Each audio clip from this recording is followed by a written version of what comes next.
Hi, I'm Book, And I'm Movie. and this is Book versus Movie. Today's episode is Mystic River The book. and Mystic River the movie. Cue the music. Book versus movie. Book versus movie. So, Mystic River the book was written by David Lehane in February of 2001. He is a pretty avid mystery writer. He's done titles such as Gone Baby Gone. He did Shutter Island. He's been a writer on The Wire and was also one of the primary writers and creative consultants on Boardwalk Empire. Yeah, I didn't know that. Yeah. He also wrote the screenplay for the movie The Drop, which was pretty good. Haven't seen it. Another movie where Tom Hardy doesn't talk very much at all. He's got a thing. A thing that he can get away with. Go. So Mystic River won a couple awards. It won in 2002 the Massachusetts Book Award. It also won in 2002 the Dilly Award, which is kind of a niche award. It's presented by the Independent Mystery Bookseller Association, which is given to the mystery title of the year, which the member booksellers enjoyed selling the most. Kind of a specialty award there. The book clocks in at about 416 pages for those of you who are rich enough to buy the hardcover. It's about 560 for those of us that have the paperback. The movie? Stats on the movie. I got a lot here. It came out in 2003.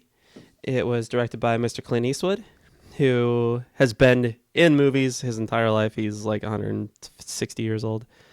Actually, he was born, I wrote it down here. He was born in 1930. So do the math, dude. He is old. But he's directed movies like American Sniper, Gran Torino, $1 Million Baby, Bloodwork, True Crime, Absolute Power, Perfect World. Screenwriter, I'm going to blow his name, so I'll just call him Brian H. Has done movies such as LA Confidential, 42, Robin Hood, Man on Fire, Bloodwork, which he also did with Clint Eastwood, Conspiracy Theory, and a whole bunch of others. Came out in 2003, so just a couple years after the book. It won a number of awards, and we can get into that. Funny thing about the screenplay that I looked up, it's only 88 pages. Wow. Which, going by like Hollywood rule, is every page of a screenplay is a minute on the screen. So this movie should have been shorter. It should have been about the length of Toy Story. Spoiler alert, the movie kind of drags. It's a lot of, like, reading through the screenplay, it's a lot of, like, speeches by Sean Penn. And, like, there must have been a lot of, like, staring and, like, Yeah, I felt beats that. and pauses for a lot of it. Yeah. Like 50 pages worth of staring off and whatever. There But was- anyway. All right, so let's get into the plot summary. Yes. So both the book and the movie open up with our three main characters. You have Dave, played by... Tim Robbins. You have Sean. He is Kevin Bacon, And you have Jimmy. who is Sean Penn. And as the book opens, they're three boys who hang out together, play a lot. I feel like the movie kind of dropped the ball with the intro here, because the book describes their neighborhood pretty phenomenally. What the movie kind of leaves out is that there's actually two neighborhoods here. We have the Flats, which is the poorer neighborhood, and then the Point, which is somewhat richer. And the book says that the Point was not all that great, but in the Flats you rented, and in the Point you owned. And so in the book, you have Sean coming from the Point, which is slightly fancier, and you have Dave and Jimmy coming from the Flats, which is slightly poorer. And the reason that these three boys have hooked up in the first place is that Jimmy's father works with Sean's father, but is not quite as high up on the ladder as he is. Oh, okay, yeah. But the dads get together for beers on Saturdays, which the movie does show. Yeah. It's like and the first thing they show. Dave kind of just tags along with them. But there's definitely a division in the neighborhood that the book explains, I feel, a little better than the movie does. So, really quick, the quick synopsis for the movie is childhood friends reuniting after a tragedy, like 25 years later. The opening is them as kids, and then it jumps 2.5 decades to them as adults, and then they have very different like adulthood lives, which we can get into, and the Sean's daughter dies, or she's missing, and they have to solve the mystery. Or Jimmy's I mix them up. Is super murdered. Okay. She is pretty sufficiently murdered. There's some blunt force trauma. There's some gunshot wounds. There's Okay. it's a mess down here. Might have been a quote out of them. I'll read the highlighted. All right, so we have, in the summer of 1975, in a neighborhood in Boston, 3 kids, Dave Boyle and 2 of his friends, Jimmy and Sean, are playing on the sidewalk when Dave gets abducted by 2 men and endures several days of sexual abuse. Eventually, Dave escapes traumatized throughout adulthood. Jimmy is an ex-con and a father of 3, whose daughter Katie is found dead, and Dave becomes the number 1 suspect.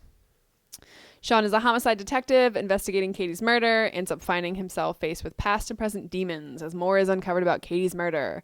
Learning Katie had a boyfriend, ballistics later turn up a gun belonging to the father, which then puts her boyfriend as a suspect.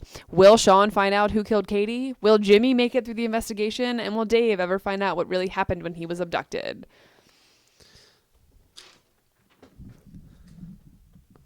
So that kind of gave some stuff away, Yeah. but I think if you're listening to this, you kind of want to know the comparison rather than what happened in that movie that I didn't watch. Hopefully Katie getting murdered is not a spoiler alert. Yeah, that's got to be in the trailer. like Sean Penn's freak out with the cops, like that's definitely in the trailer. I remember that. You got to know that's what gets the ball rolling in the movie. Basically the first plot point that drives the characters. She also dies pretty soon in the book too, which is it's nice. It's good. It gets the book moving as well. Okay, back to them as kids. So you're maybe in the movie 10 minutes as long as they're kids. Like it's probably about 10 minutes. But they're playing hockey, they write their names in cement, and you can tell like Jimmy's the tough guy kind of thing. The book gives a lot more examples of Jimmy as the tough guy. It talks about this great scene where the 3 of them lose a ball in the subway and Jimmy jumps down onto the tracks, and all the adults in the subway are freaking out and they're screaming and they're trying to grab him, and Dave and Sean are looking around and they see the concern and the rage on everyone's face, and Jimmy is just walking down the subway tracks, and you hear a train coming. And Jimmy takes his time to get the ball before he gets back on the tracks. And as soon as he has it and starts walking up the steps, all the adults grab him and swing him up. And they're no longer concerned about him. They're just angry. Yeah. And it's then that, Dave and Sean realize that Jimmy really gives 0 shits about what the rules are in life. Nice. So I feel like the book sets up the differences in the 3 kids a little bit better. By the time they're playing on the street, in the book we already know that Dave is from the poor neighborhood. He has a single mom, and he just tags along with them because he's fatherless. We know that Jimmy has a dad that drinks too much, and that Jimmy is already in not really trouble with the law, but just kind of has a disrespect for the way things should be in the neighborhood. And we also know that Sean is expected to go to college, that he goes to a private school, and the other boys go to a more public school. It kind of sets up the differences a little bit better than the movie does. The movie kind of throws you right in and implies it a little, but not quite as drastically as the book really sets up for you. Right. So they're one of the best things, and I didn't even think about it until I was reading the screenplay, was, and it's right in front of me, I don't know why I didn't think of it, but they write their names in cement. Jimmy does it because he's a tough guy, he does it first. Sean does it, and then Dave gets half of his name down. And it's like, it's just amazing that he's the one that goes through. Well, this car pulls up, and a person pretending to be a cop abducts Dave, and like basically it's they abduct Dave and they molest him. They keep him for 4 days in like a basement. Yeah, a cellar. And it's just goddamn awful that Dave is the one who only got half his name out. It's like his like it sets the stage for Dave in the movie. Yeah. As being like a half of a Dave. Yeah, exactly. The book, awesome enough. They never write their names in cement. Jimmy gets a stick and starts drawing in the cement, and when Dave picks up a stick, Jimmy loses interest.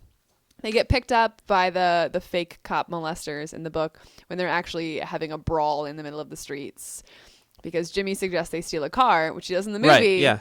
And Sean makes excuses, just like in the movie. But in the book, Jimmy turns around and starts shoving Sean.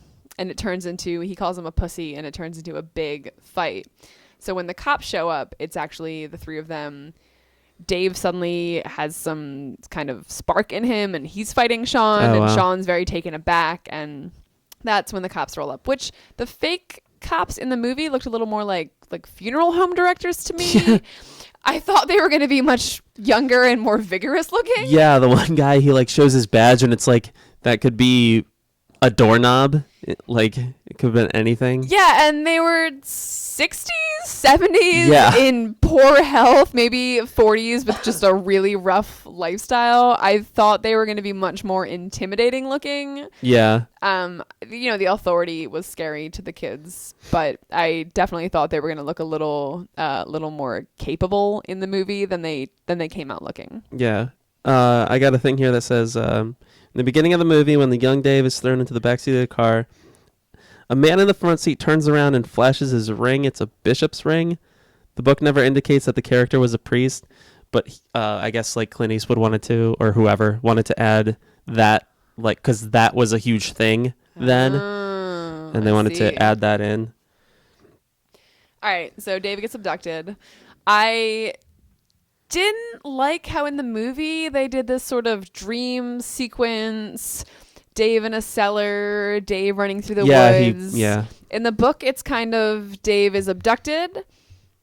Everyone assumes he's gone. Dave returns, and they kind of let your imagination do the work for you, which I thought is more terrifying and more vivid than like a minute-long spooky dream sequence of a little boy yelling, "Please stop." That's very disturbing. They didn't need to say it in the book because everyone was assuming the worst. So I thought the movie kind of dumbed it down a little more than it needed to. Yeah, if it left you in the vision of Jimmy and Sean watching your friend drive away and not knowing like what the hell is going to happen to this guy, and then he just comes back in a few days. You're already assuming the worst. This is a child abducted by terrifying funeral home director molesters. We pretty much know what goes down. Yeah. But it was all right. I kept watching the movie, so that's not terrible. So Dave comes back. In the book, there's a huge block party, and there's the opening of fire hydrants, and there's people bringing out coolers and beers and frying up sausages. In the movie, there's some news reporter, maybe some reporters, and he shuts himself in his room. Yeah, Sean and Jimmy wave. In the book, Dave also goes into his room. As the party's happening, Jimmy realizes that Dave is not there. But it's the feeling that this neighborhood is so poor, they need something to celebrate, and this is their moment. It's funny how it's not funny. It's surprising how many times that they always allude to Dave as the incident that happened. Like in the movie, it's like they say it like 20 times, or anytime he's on screen, it's like is that the guy that got, is that the, that must have been hard and all this stuff. And it's called Mystic River, and in the movie they talk about the river briefly at the end. Yeah. Oh, ditto with the book. Oh, wow. Yeah. In the screenplay, it mentions like water, and Dave takes a walk by the river and different things, but it doesn't really say like beforehand anything about the river having any significance. Yeah, I didn't catch any of that in the book either until the end, which we will get there. Okay, so here's something weird that I looked up. The street that they were playing hockey on is called Gannon Street. Is that the street that they filmed on? Possibly, okay. Unless they just wanted to change the name. But in the screenplay, it's Gannon Street, where it all began. Beginning on Beginning Street. And to look it up, it's like if it's under like names, like if you were to look up the name, like the origin of your name, it's fair complexion or one with a fair complexion. It's like, that's fucking kind of gross. Like, oh, there's some 11-year-old boys with some fair complexion on Gannon Street. Bothersome. Okay, right. so jump ahead in time. 25 years. 25 We're moving years. forward. So we now have in the book and in the movie, Dave is underemployed. I think the movie gives you that feel. The book spells it out a little more clearly. It never says what he does. Or Dave claims to have lost a job at a post office due to budget cuts, although his wife mentions that people were walking in off the streets and getting jobs there. Yeah. The book mentions that him and his wife are both making like $1 more than McDonald's salary or wages.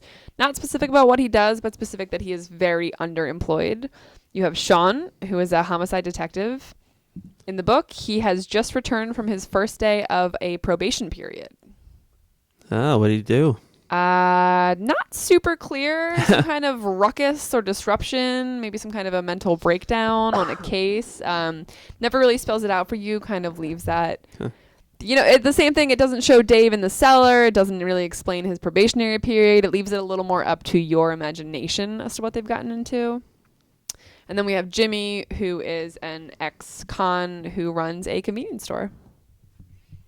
So, to jump 25 years from them being kids and kind of witnessing this thing, it's like this is like the defining moment of all these characters kind of thing. Like, this is like Dave comes back and he's a wreck and he's dealing with this the rest of his life. Sean sees all of this and he becomes a cop and he's like, if this is what's happening, like, I want to be a part of stopping it. And then it's like you have Jimmy, who was a tough guy, but he becomes like a criminal, but it's like not a disgusting criminal. In the book it says Jimmy eventually stole that car, and it talks about how he and one of his friends, they steal a car, they get transferred to another school that's mostly full of black students, and even in that school they become such terrors that they're asked to find schooling elsewhere. So it kind of builds up his criminal career as kind of petty theft and chaos, and not really, directly harming anyone, or it builds him up a little more as kind of having the intention to get into a lifestyle where he, like the subway episode, he really does not care what society says he should be doing. Do you think, like, reading the book, that they picked the right actors? Or they portrayed those characters? I thought that Kevin Bacon was a good choice for Sean. In Jimmy's, so the book is told from the point of view of different characters, depending on who's telling the story at the point of time. You're kind of seeing into everyone's thoughts. And Jimmy describes Sean as someone who he acts as if the world has always worked for him. Huh. So I thought that Kevin Bacon was a good choice for that. He kind of has this air of I'm better than you air, Even though he's been like kind of a B-lister, like. Yeah, but he's fucking owning it, man. Yeah, dude. He's great in everything he does, but it's like he does like these straight to DVD kind of stuff sometimes. Yeah, but it worked. It worked in this. It's what I pictured. It's kind of an arrogant, I'm better than you, but kind of unstable, that kind of feel where his ex-wife is. Yeah, so it was good. That worked. Sean Penn was good for Jimmy. It made it maybe feel a little more mafia than I thought it was going to. Okay, yeah. And also I felt he was a little older looking. Yeah. To be the same age. Tim Robbins for Dave. Reading the book, I wanted Dave to be a little creepy and off-putting. I didn't want him to be that creepy and off-putting. had a hard time looking at Tim Robbins' face for Yeah. large parts of this movie. Yeah. Because the movie also took Dave's, moments where he goes into his brain and is having these flashbacks. They took it to a very visual extreme, and his that's a face only a mother could love. So I struggled a bit. Yeah, he's very mopey and just dragging along. I wanted Dave to be miserable and really off-putting, and Tim Robbins was like, "Okay, I'm on it." Yeah, you definitely got it. So it was good. It was a pretty good choice. It was maybe a little too extreme. I didn't want him to be that much of an obvious, just crazy person, but it worked. Okay, really quick, since we're on the actors, both Tim Robbins and Sean Penn won Oscars that year for this. That's phenomenal. Kevin Bacon did not win anything. He did not win it. Oh, he's probably so pissed. This movie won a lot of awards, though. I'm only gonna read the Oscar ones though, because that's the only one that matters. Well, I got Golden Globes too. But anyway, I'm not gonna read those. So Tim Robbins, Best Supporting Role, he beat out Alec Baldwin, Benicio del Toro, and Ken Watanabe. Best Actor. He beat out a lot of other equally creepy gentlemen. Best Actor, Sean Penn. He beat out Ben Kingsley, Bill Murray, Jude Law, Johnny Depp. Ugh. Yeah. And that's the first time that the Best Supporting Role and the Best Lead Role won for the same movie since Ben-Hur. Wow, that's that's the stuff you don't think about. Yeah, that's been a couple of years since that came out. That's pretty exciting for them. I bet Kevin Bacon was pretty butthurt about that whole thing, though. What's really great is, just get this out of the way now. Dave's wife in it, Celeste, she was nominated for Best Actress in a Supporting Role. She lost out to Renee Zellweger, of all people, for Cold Mountain. But I like that movie. But Clint Eastwood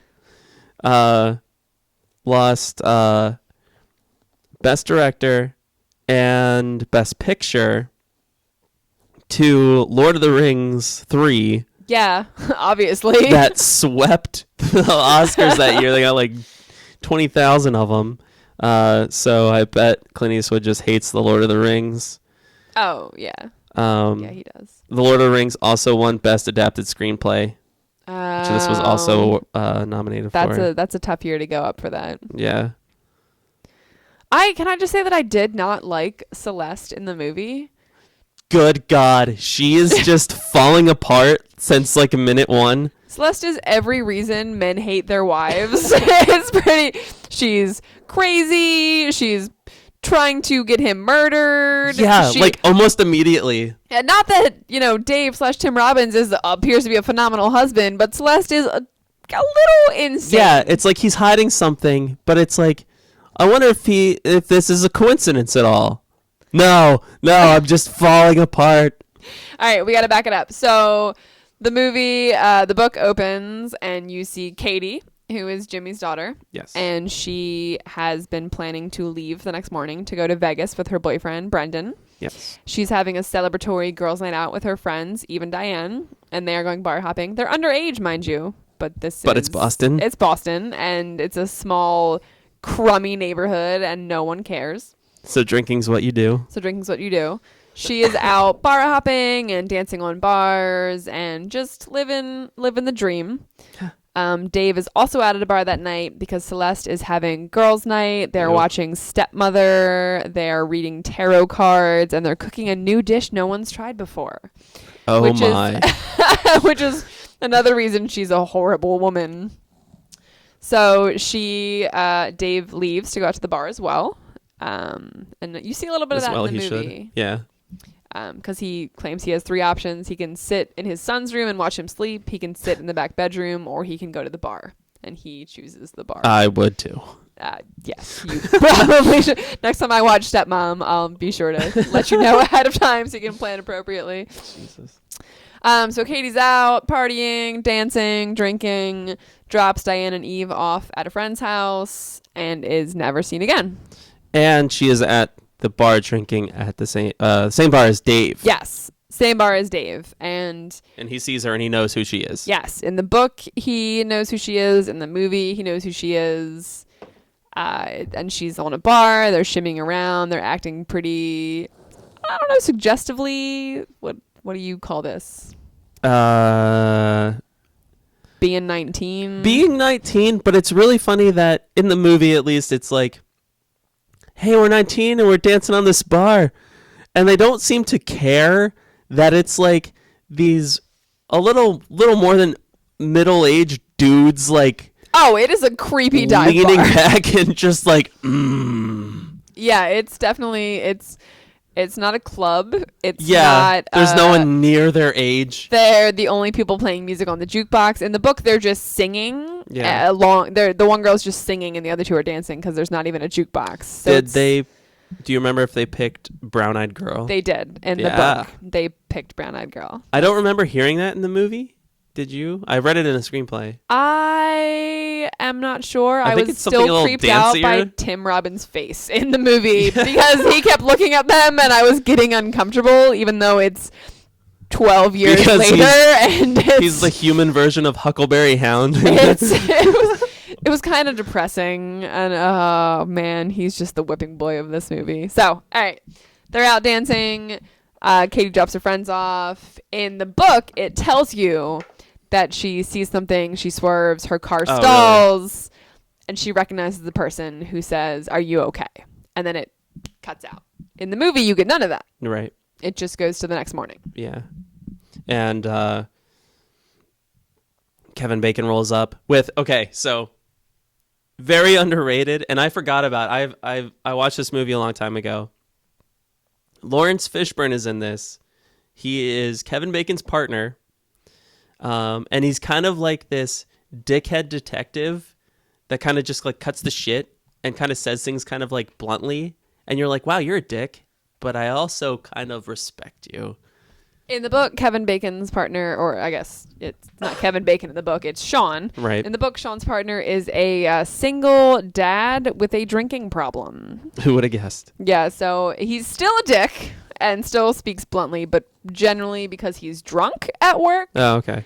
Lawrence Fishburne didn't seem drunk at all. No, I was a little surprised by that, but it was nice. It was a relief. The drunken single dad partner for Sean in the book was a little arduous. It was, everyone has so many problems. Does his partner also need to have a backstory? Right. I don't know. What's great is Lawrence Fishburne. His name is Whitey. Oh. His name's Whitey Powers. So you have black dickhead detective in Boston whose name is White Power. That's the name from the book as well, I'm pretty sure. I want to cross-reference this. I find that a strange casting choice. In the screenplay, it doesn't make mention that he's black. I think that, Lawrence Fishburne just went in and killed the audition. They're like, yeah, we need this guy to play the part. Oh, yeah. So he might not have been black in the book, or it doesn't really matter. It doesn't mention. A lot of times it won't mention. Yeah, in the screenplay, it really doesn't mention it. Usually I want to read some stuff from that then, but some things I picked out. But they don't really tell, right? They usually give a one-sentence description of the person and maybe their age or roundabout to get you, like, kind of thinking of who you're dealing with. Yeah. So, all in all, you have a murder mystery. Yes. And it's like,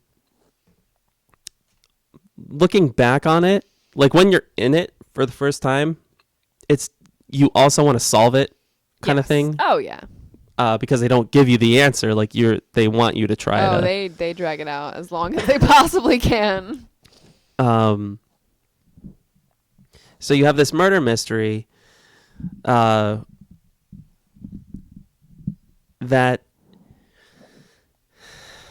I lost my thought. All right, so you got a murder mystery. The book it goes a little faster than the movie. I thought the movie kind of drug out the whole is she, isn't she dead thing. Maybe it just goes faster in the book because you control the speed. So I was reading quickly to find out. And fun fact. So in the book, she car is found, blood on it. They trace it through. They get the frogmen and the divers out there, and they eventually find her body in part of an old drive-in movie theater. There's a big drive-in movie theater, and Jimmy has fond memories of taking her there the summer before, and she's back in like a little pit behind there, dead. In the movie, she's in a bear pit. Yeah. Because that's a thing. Because you need to have that in the woods. Oh, in a park, because you should keep a bear in a pit in a public park, which makes Hey kids, you want to go see the bear that's still there in the pit? Maybe I'm unfamiliar with the 90s in Boston, but it just seems bizarre that pack a lunch and the football, we're going to have some family outing time. Yeah, and maybe it was more convenient for them to find an old abandoned bear pit than it was for them to find an abandoned drive-in theater. Or maybe it's more exciting to be dead in a bear pit. It is pretty exciting. I was very thrown by that in the movie when they found a body in the bear pit, Sarge. Like, what the hell is that? Okay, so I have okay, so a screenplay is three things. It is dialogue, it is action and description combined into the same format, and then location and like time of day.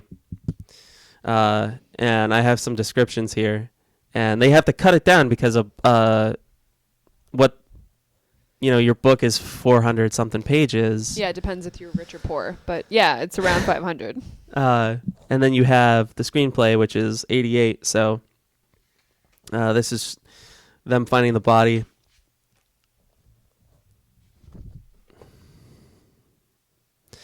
Sean sees the blood already circled on the steps leading down. The path is made for him. As he reaches the door, Whitey looks back, meets Sean's gaze, looks 10 years older. Sean's view widens and sees the ME and the SCS tech. The body is scrunched there in the space between the walls, no more than 3 feet wide. Katie sits on her back against the wall, her feet pushed up hard. Wait. Kitty sits with her back against the wall on the right, her feet pushed up hard on the wall to the left, like the fetus in a horrible womb. Oh, that's unnecessarily descriptive. A torn sock hung around her left ankle. A simple black shoe with a flat heel is on the right foot. Her jacket is torn. Her pants mud-stained. Blood is everywhere. Like a red rain. It's in her hair, dots on her cheek, stains on her clothes in red strings. Katie's knees are pressed to her chest, her right elbow propped on her knee, a clenched fist up by her ear, trying to keep some awful sound at bay. Her eyes are clenched shut as tight as her fist, as if saying, "Stop it, stop it." The body says, "Stop, please." So also no bear pit? Safe to assume. Oh no, she's in the bear pit. Oh, she's in the bear pit. Yeah, that's her. That's the womb. Oh, so the horrible womb. Okay, I'm sorry. I'm unfamiliar with the general workings and the dimensions of a bear pit. Yeah. I'm a little unsure. Well, you should go to Boston some more and I check don't out think the bear I want pits. to if they keep bears in the public parks, but. So we have skipped over what happens before they find the body is Dave comes home at 3 a.m. from being at the bar where the girls are shaking their bums on the bar. Dave comes home. Celeste, who is insane, is waiting up for him. It's 3 a.m. In the book, it gives this great description of her mother, Rosemary, had previously lived with them for several years, and Rosemary had suffered like colitis and 2 bouts of cancer and a collapsed lung and lived with them and just made their lives horrible. So she's the strongest person ever, but needs someone to live with. Yeah. So, and a great description of Celeste's mother is she would watch a news story of a woman whose whole house had burned down and her children had died. And Celeste would be like, oh, you could always have more kids. Or Rosemary would be like, you could always have more kids, but try living with colitis and a collapsed lung in the same year. So Rosemary is the most miserable person in the world, and her daughter Celeste is just on a path to greatness. I cannot believe Dave did not kill himself. So Celeste even says in her portions of the book that Dave was a man who never complained, because Dave is not really there mentally. Dave is, no. He's checked out like 25 years ago. But Ugh. so as we see Celeste, her mother has now died. Sweet Rosemary, the Mother Teresa of this family, has passed away. She actually was found dead in a bathtub. So Dave comes home and Celeste is sitting on the toilet in the bathroom, just thinking thoughts about her mother and her time living with them as they worked minimum wage jobs and took on her massive debt. So she comes home and Dave bursts into the bathroom covered in blood, and she's all surprised. And I thought that the book and the movie did a really great job on matching up the dialogue in this scene. Okay, yeah. Where Dave says, he says from the book, I'm walking to my car and this guy comes up to me, asks me for a light. I say I don't smoke. Guy says neither does he. And Celeste says neither does he. And then it's pretty much a dead quote. Dave says, so my heart starts clocking $1.50 right then because there's no one around but me and him. And he eventually gets to the part where he says, your wallet or your life, I'm leaving with one of them. And Celeste is like, he said that? And Dave's like, yeah, he said it. Like, let me tell the story. But Celeste is like, it sounds like something from a movie. And that's, I think, when her seed of doubt starts. Right. Because she... sounds made up. Yeah. And she says in the book that she was mugged once when she was younger. And that muggers don't have time to go through lines like that. They're nervous and they're in and they're out. And they need to get out of there. And even if they rehearse it 100 times in the mirror, they can't make that line come out. So that's when she starts to doubt it. But the movie pretty much uses the exact same dialogue as the book. And I loved that part in the book because it was well written. It had great dialogue. It had great interaction between the two of them where he says a line and Celeste says, he says that? That's what he said? And Dave's saying, let me tell a story. And it's a very realistic married couple fight, and it was really well written. I'm happy that the movie pretty much took those lines directly from the book. I'm surprised when we the very beginning, where you've said a couple times how they describe the town of, I'll just let you do it. Yeah, they so a couple great phrases are, they said at days, the mothers searched for the papers for coupons. Nights, the fathers went to the bars. And they also say that a few of the girls wore maternity dresses to graduation. It's really described as a pretty abysmal, run-down town. They say, you knew everyone. No one except those older boys left, referring to boys that got drafted into war. It's pretty abysmal, not very cheerful, not a lot of prospects, I'd say. What drives me fucking crazy is I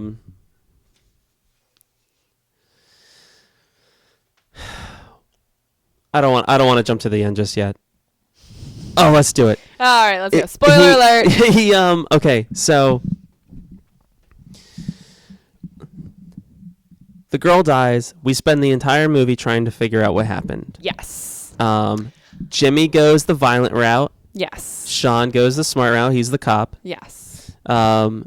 Dave plays the I don't know about it.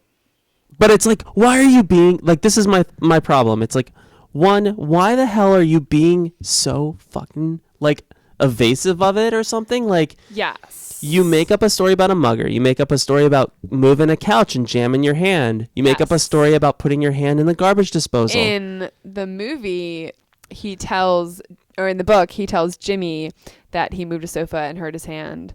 And then Jimmy overhears him telling someone else that he was playing pool and misjudged the table length and hit his hand against the wall. It's insane to me that, okay, everybody knows this guy's effed up.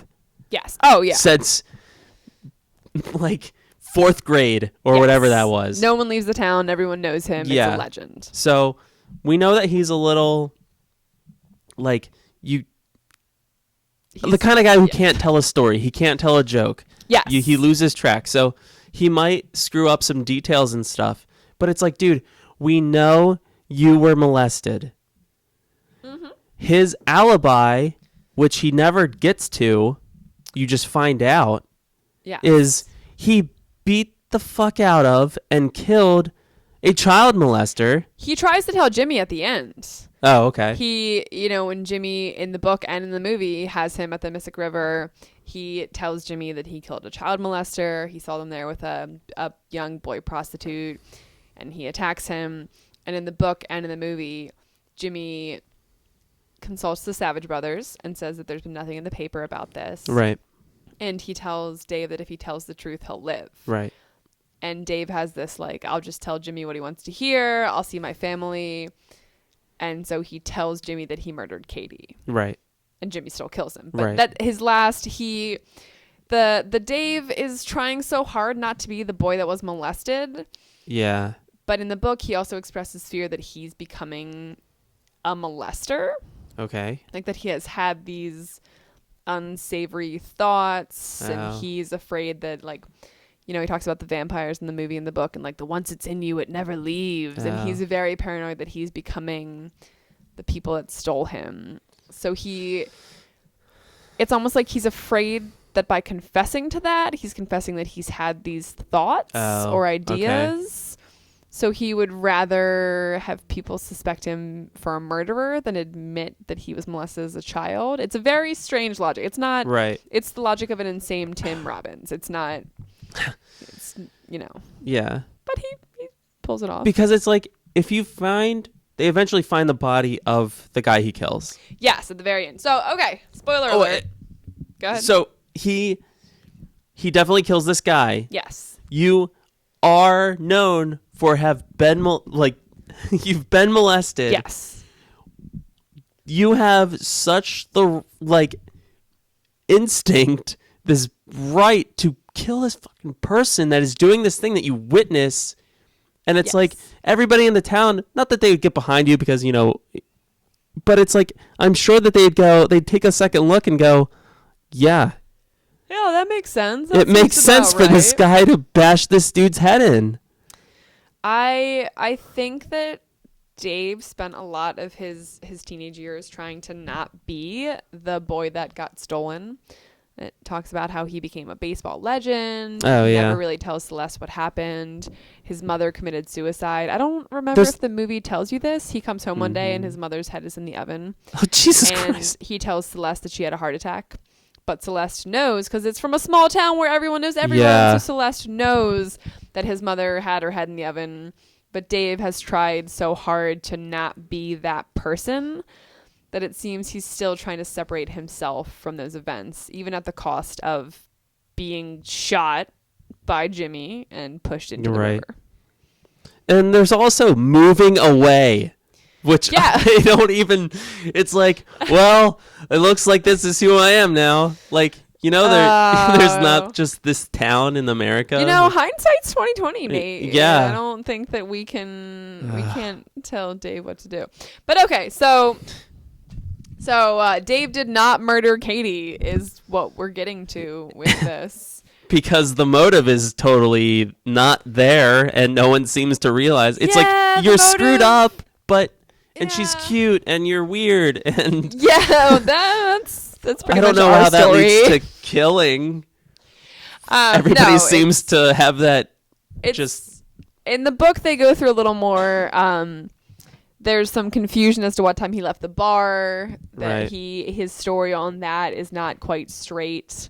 So that gives a little more motive. But also in the book we have more suspects. Oh, okay. Yeah, there's Dave is the suspect in the movie. So in the book you have Bobby McDonald, who is Katie's totally unstable ex-boyfriend who still thinks he's dating her, which is a little confusing. Okay. So you have him as a suspect. You have Dave in the book, and then you also have it could be no one, Right. But you have Mrs. Pryor, the lovely old lady who Sean and his partner interview, the woman who claims she doesn't open the windows after she's been in her dressing gown. Right. So they interview because her. Everybody's just dying to get a glimpse. Oh, she was a hottie. She was a looker. She's got the old sag tits that everybody just so inappropriate. So they interview her. And she says that she heard Katie's car hit something. It's not loud like another car. It's a quiet thing. And then she hears a lady's voice say hi. So the cops assume that Katie knew her attacker because she said hi. You know, Mrs. Pryor's like, I never open the windows after I'm in my dressing gown. So she didn't get a look at who it was. Even if someone's being murdered. The kids these days, am I right? So ultimately, the murderer, are we there now? That's fine. We're not even halfway through the movie, like describing it, but we don't really need to tell everything. No, it's the movie goes, these guys are kids. Someone gets murdered. An hour of staring and thinking. My daughter, what did she ever do to anybody? I'm going to go do some push-ups and put on a leather jacket. Yeah, I wish. That would have been more exciting than parts of the movie. It was a good movie, but it was very good. It dragged a little. So, like you said, 88 pages in the screenplay, but like 2 hours and 14 minutes of It's 138. All right. So 2 hours and 18. Yeah, they definitely chew some scenery up. They drug it out a bit. Yeah. The bear pit featured pretty heavily. Is there anything that's like drastically different? I really like it when we watch the movie together after you've read it and you can say what they're about to say. Yes. Or like they introduce the Savage Brothers and you're like, The Savage Brothers. Their mother was churning them out 11 months apart like she was running a loose cannon factory. That's great. Yeah, it's romantic. Oh, okay. No, it's horrible. It's descriptive. I think that the movie did a phenomenal job of using great dialogue from the book. The description of the Savage Brothers was pretty much from the book. The conversation Dave and Celeste have when he comes home that night is pretty much from the book. I think they did a great job of that. Drastically different would be the lack of other suspects and evidence. Yeah. In the book, there's a couple more reasons why Dave looks good, and there's also a couple more people who also look like they're potential suspects, like Katie's ex-boyfriend, and there's a few more players running around. Yeah, the movie only gives you like 15 people, and 2 of them are the cops. Yeah. Other ones are family members. Celeste is a horrible bitch. She's just shaking and crying. And the moment that Dave comes home, she starts melting. Like her face pretty much. Yeah, it looks like if you just crank the heat in a wax museum, kind of like, and put like a robe on her. I liked her in the book. In the book, she was very much, I'm going to scrub these clothes in the sink. We're going to put them in a bag. I'm going to take them to the trash on Tuesday and just run out like I forgot them and put them right in the compactor. She bleaches the pipes in the sink. She's kind of a ride or die bitch. At first, I'm like, yeah, girl, you back your husband. Yeah. Now, she also falls apart a little bit in the book, but she comes home one night and much like in the movie, Dave's talking about vampires. Yeah. It's a little weird. Yeah, it's very weird. It was weird in the book and weirder watching it play out in the movie. Yeah. Because in the book I was like, I'm just going to skip it. And he like walks right to the camera and you're like, oh, Jesus. Yeah. The book I got there and was like, I'll just skim some pages and flip through them. In the movie, you cannot just skip through those minutes. You have to watch Tim Robbins be like, once it's in you, it never it was weird. Put your 3D glasses on and never sleep again. Oh God, that face. So what happens in the book? And in the book, Celeste is like, yo, fuck him, and packs up the kid and goes to the motel. And they mention that in the movie. But it's very much in passing. She's talking to Jimmy like, I went to a motel last night. Yeah. And it's not quite the same as in the book where she's like, fuck this, I'm out. Yeah. And you actively see her packing up and leaving. So she was a stronger character in the book in terms of she didn't puss out quite so hard, or she wasn't just so shaky all the time. The melty wax figure face that she had in the movie. It's a scene that you can get nominated for an Oscar for, though. Apparently, which she kills it. She kills being a crazy, like, very sad, strange fucking person. She kills being the wife that you would kill. Okay, is there anything? It's good. Is there anything that is like significantly added, like Kevin Bacon's wife or so Kevin Bacon's wife is or lack of wife or mystery magic wife is also in the book. However, so it's weird in the movie. They don't explain it a lot, which I felt like it should have not been in the movie. They didn't explain they needed him to have something else. Yeah, they didn't explain the wife thing well enough. So in the book, you have his wife is like an actor or director or some kind of theater person, and she's hanging out with her theater dudes, and she leaves him to be with a theater gentleman, some kind of male companion. She's pregnant with either Sean's child or theater dude's kid, and she leaves and yada yada. But there's a little more of a backstory where they were very different people, but they got along and it was really great. And then one day she realized they were so different and she left to be with another dude. In the movie, they don't really talk about that at all. Yeah. She's just missing. Well, he asks if like he's there, and then she says like they have a kid too together. Her name's Nora. Yes. And it's like, how do you have fucking time to start a new life and call and not speak?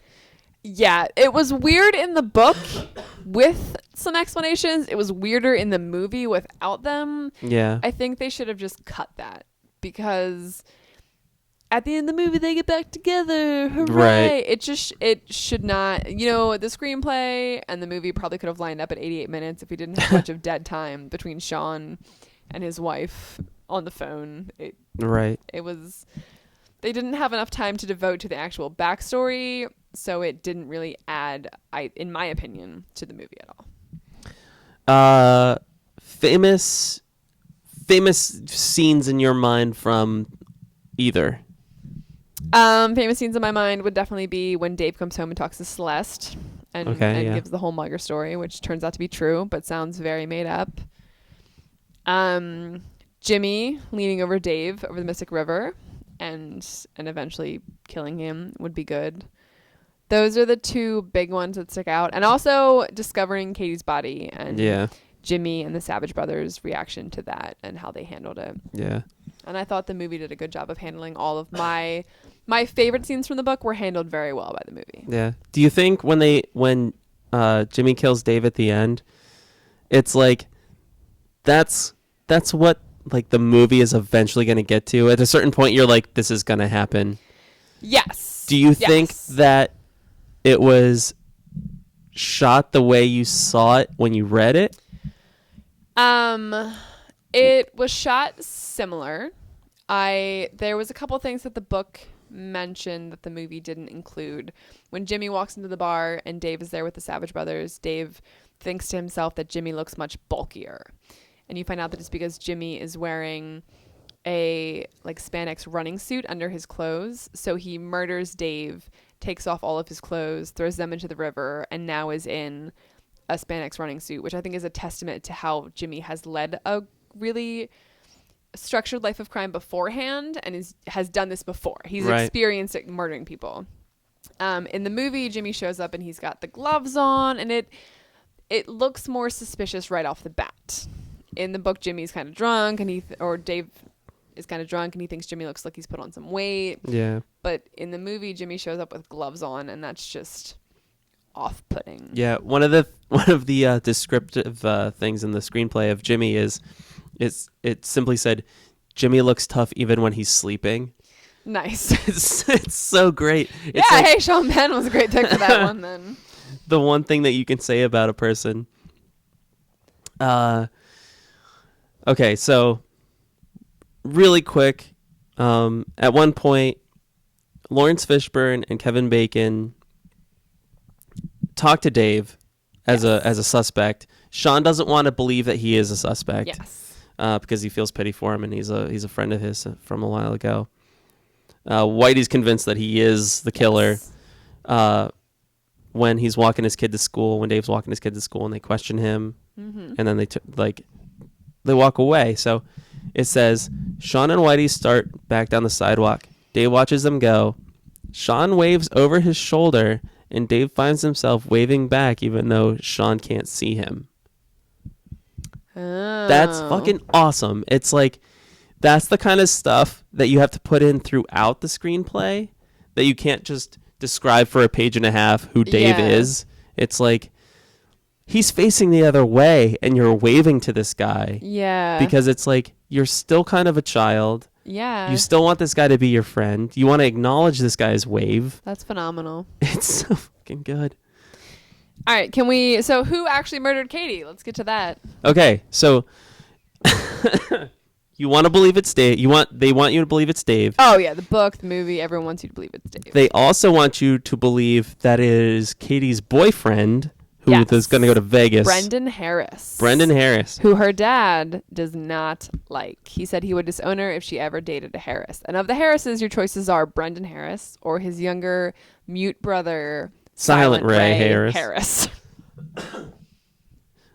The killer ends up being Silent Ray Harris. Silent Ray Harris and his fucking friend. Weird best friend. Which, here's my biggest problem with the movie. All right? Yeah. In the book, the kids in the beginning never play hockey. Sean, David, and Jimmy are never playing street hockey in the very beginning. The people who play hockey are Silent Ray and his creepy friends. Yeah. And they play it throughout the book. It's mentioned several times. Right. When Dave's out at the bar. That's why he's always carrying a hockey stick. He sees kids playing hockey out late at night, and he finds it strange. Dave's at the bar the night Katie's murdered. When they interview Mrs. Pryor mentions that kids were out at night playing hockey, and what are they up to these days? Why are they out so late? Blah, blah, blah. So when it's revealed at the end that just Ray Harris murdered Katie, you're like, holy crap. Everyone saw these kids out playing hockey. How did I not see it? I wish someone was a detective in this town. Yeah, it's a complete aha moment where it makes sense because 2 or 3 people have mentioned or seen or in passing made a comment about the kids playing hockey out at night. In the movie, there's no mention of it, and then boom, Ray Harris is the murderer. Yeah. In the book, it becomes an aha, I remember all these things. Yeah. In the movie, it's very much they wanted you so badly to suspect Dave, who they made so creepy. Yeah. That they couldn't be bothered to mention the little snippets that really made it all tie back together. Okay, so here's a couple of things I have. And we can discuss this if we even need to. But 1, Silent Ray carries a hockey stick. Yes. And you just said in the book they don't play hockey in the beginning, but it's like the very beginning is very much they play street hockey. Mm-hmm. And then later it's like this other kid, when they're grown up, carries around a hockey stick. Yes. Didn't make enough sense in the movie.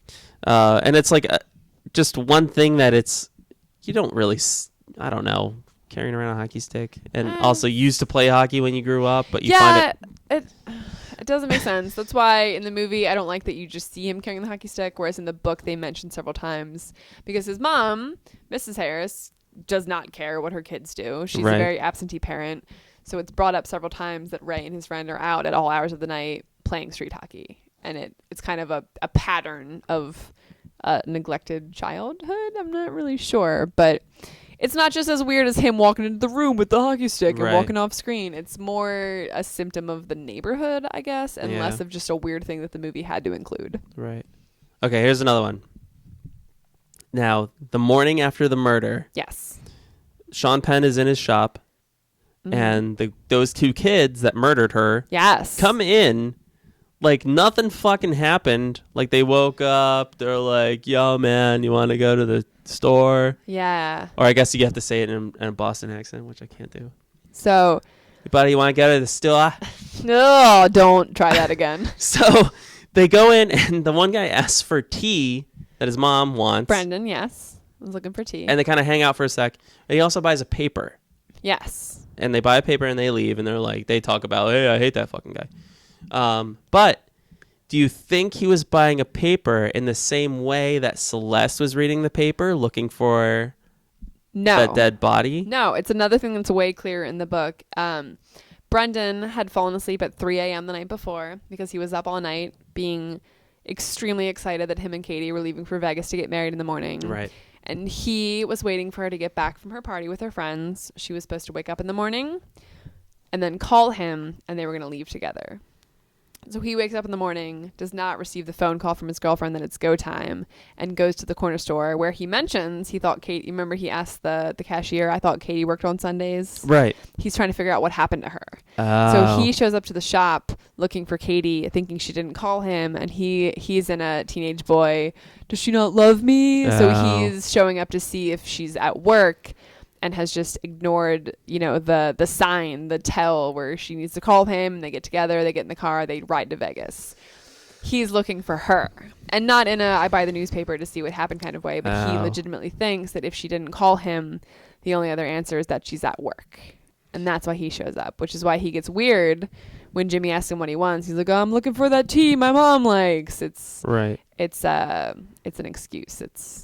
He's panicking. So I'm surprised that they didn't mention that the kid, like they didn't, if they tried to do this, I missed it. But they didn't, they don't say the kids killed Katie. Like if they had a motive, yes, they would have killed Katie because she was taking their brother away. Yes. And it's like, have that be the thing instead of the gun accidentally went off. We chased her because we didn't want anyone to know. Yeah, no, it's the same thing in the book. They didn't want to get in trouble for playing with the gun. Jesus, it's like, it's right there if you would write it that way. Yeah. And I'm not a novel writer, so I guess I don't know what I'm talking about, but it's like... A novel writer. I'm not a novelist. But it's like, it's right there. You could have that be the motive. I heard that they were running away together. I don't want my brother to leave. Yeah. Maybe if I kill this girl... because I'm a lunatic that lives in Boston. Yep. Everyone in this book is pretty unhinged. Okay, so here's another one. Moving right along. The one kid is a mute. Yes. Kevin Bacon's wife is basically a mute. Ooh. Anyone? Hey, Two characters that don't talk. And that's why the movie is super slow. The movie's filled with the dead air of her, like the camera on her lips, not talking. Zoom out. Okay, another one. They polygraph the boyfriend, Brendan. Yes, they do. Because he's a prime suspect. Yes, of course. Why in the shit do they not polygraph Dave? Oh. It's apparently a machine you have that you detect lies. That's good. I hadn't even thought about that. Oh, whoops. Okay. My two notable scenes would have been Sean Penn freaking out at the death of his daughter.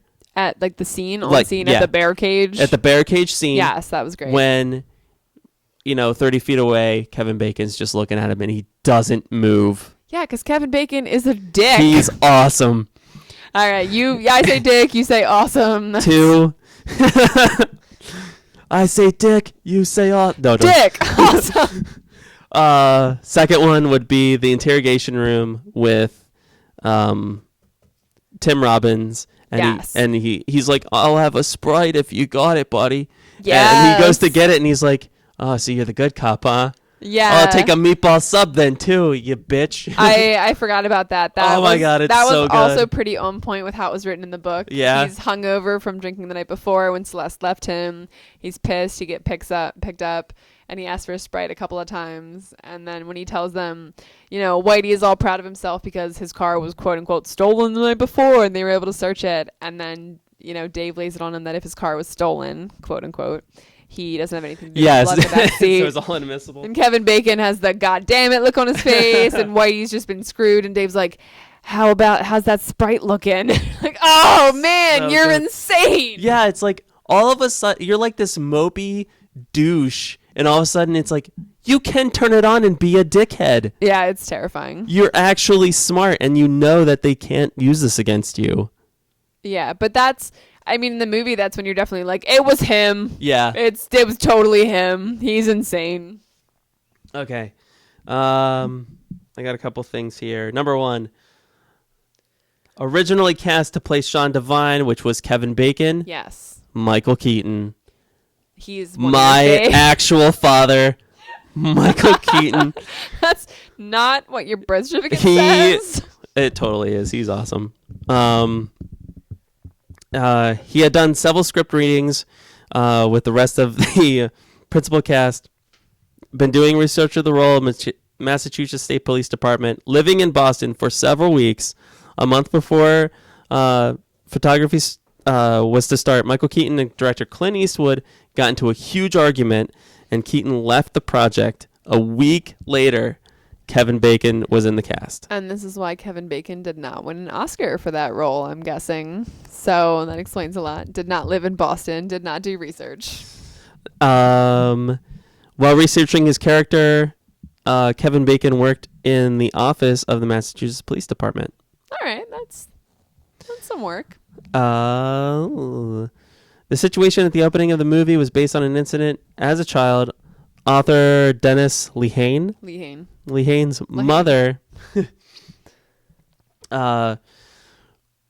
totally bitched him out for getting into the car with a man who claimed to be a policeman. That's phenomenal. That's fucking so crazy. It's pretty great. The studio executives at Warner Brothers wanted Clint Eastwood to shoot the film in Toronto, Canada to save money. There's like tax breaks and all that shit. Oh, yeah. Clint Eastwood refused and pushed them to film in Boston where it was. That's what they did. The film was shot in 39 days. Wow. That's all it took. That's pretty fast. Winning Oscars. Clint Eastwood narrated the teaser trailer. Mm-hmm. Dennis Lehane, author of the novel, can be seen waving from the back of a convertible in the parade scene. Oh, wow. At Okay. the very end where Celeste is extra desperate. Where she's just... Which the book describes it just as so, and she's all, she is 1% of a human being. Yeah, she's bedraggled, and she's running down the street yelling, Michael! And Michael has become the new Dave with the weak shoulders. Yeah, and downcast everyone eyes, else is waving. It's the same thing where no one leaves the town, and now Michael is going to be the kid whose father disappeared. It's very it's setting the stage for the next 25 years. Okay. Would you recommend this book? I would absolutely recommend the book. As soon as I started reading it, I was completely sucked in. I think I started it when we were at the beach. Yeah. And I couldn't put it down. As soon as I finished it, started reading it a second time. The book was phenomenal. The book was very intricate as far as character development and explanations as to what was going on. I really, really enjoyed the book. From a scale of 1 to 10, 1 being like a fart sound and 10 being right on, how well did the movie capture the book? I'm going to say it was an 8. It did a great job, except for the fact that it really didn't ever let you believe it was anyone other than Dave. And the book gave you some more possibilities, which made it more of a true murder mystery in my mind, because the movie was a little leading. The book also led you to Dave, but it gave you other possibilities to mull over in your brain. The movie was a little bit biased in setting up Dave as the character that they really wanted to be, like the whipping boy. And if you like this, you would also like... you would like Gone Baby Gone, which was also by Dennis Lehane. He's kind of got a genre going on, and that's another one that we will do another week for you. That's right. Do you know what we're doing next? We haven't decided. We have... Okay. The quick story is I am a crazy movie guy, and she is a crazy book girl. Don't watch movies, and Nate is possibly illiterate. I can't even do it. So it's kind of a reader scenario. We don't really know what's going on. Yeah. So to meet in the middle, I bought her for Christmas a whole bunch of books that were turned into movies. So every one of these episodes will be a movie that was a book first.